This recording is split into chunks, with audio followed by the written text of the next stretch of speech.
Bom dia, com a paz do Senhor Jesus.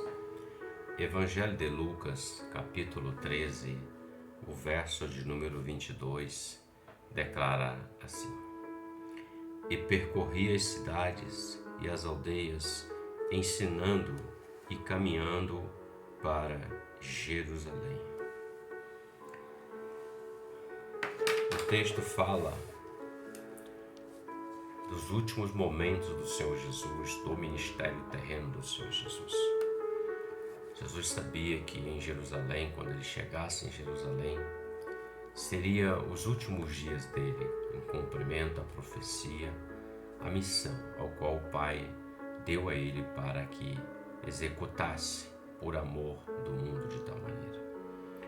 E nós lemos que ele, em direção a Jerusalém, em direção ao final do projeto, à conclusão, ele percorria as cidades, aldeias, ensinando. Então ele jamais deixou de mostrar o caminho, de mostrar o que o homem precisa fazer para alcançar a vida eterna. Nesse mesmo contexto ele fala assim: porfiai por entrar pela porta estreita, porque eu vos digo que muitos procurarão entrar e não poderão. Ou seja, o caminho largo e espaçoso é mais fácil do que o estreito. Mas o texto que lemos no 22 diz que ele estava indo em direção a Jerusalém. E de antemão ele já sabia o que havia de acontecer a ele, pois já havia sido revelado a ele lá no Monte da Transfiguração, quando a figura de Elias e de Moisés chegam e conversam com o Senhor, falando acerca do que iria acontecer em Jerusalém. Olhando assim para esse texto, eu reflito: o Senhor já sabia que ele iria padecer, que ele iria ser traído, que ele iria ser negado por Pedro. Ele sabia que muitos dos quais ele mesmo curou, ensinou, naquele dia escolheriam Barrabás e rejeitariam ele. Ele sabia que muitos daqueles os quais receberam o benefício que ele deu, porque de maneira nenhuma ele lançou fora aqueles que chegaram diante dele, eles seriam os mesmos que estariam falando contra ele. Mas mesmo assim ele prosseguiu. Mesmo sabendo que quando ele entrasse no Getsemane, ele iria ter aflição de um modo tal diante daquilo que ele ia passar, que o seu suor se tornou em gotas de sangue.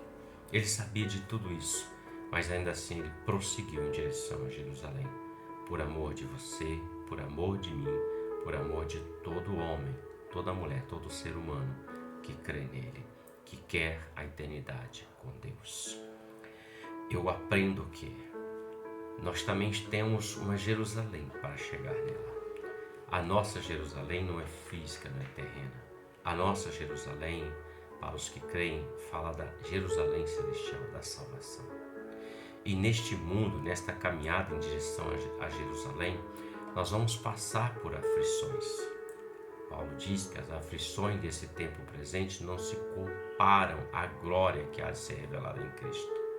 Jesus também disse que no mundo teremos aflições, mas ele diz: tenham bom ânimo, tenham coragem. O que Jesus está ensinando nesse verso para nós é: todos aqueles que querem chegar em Jerusalém vão passar por situações de adversidades. Muitos estão parando, muitos estão entregando seu ministério, muitos estão abandonando rebanhos, muitos estão abandonando a sua fé, por causa da sua vontade, do seu querer, da sua razão. Muitos até por sua própria religiosidade, por se achar muito melhor do que os outros. Muitos estão desistindo de continuar. Basta vir uma luta, uma dificuldade e para. Já na parábola da semente, o Senhor fala de 4 tipos. A semente, ela é boa, é o Evangelho, é a palavra. Ela não é ruim. O problema é o terreno. Ele fala de que caiu à beira do caminho, não prosseguiu. Fala daquela que caiu em pedregais também não, e os meios dos espinhos também não. Então, ou seja, a palavra entra, mas o homem, ele não persevera em direção a Jerusalém, que é o alvo, a salvação, Jerusalém celestial. Custa alguma coisa. Vir a Cristo não custa nada. Seguir a Cristo custa alguma coisa a todos que o seguem, mas servir a Cristo custa tudo que somos, tudo que temos.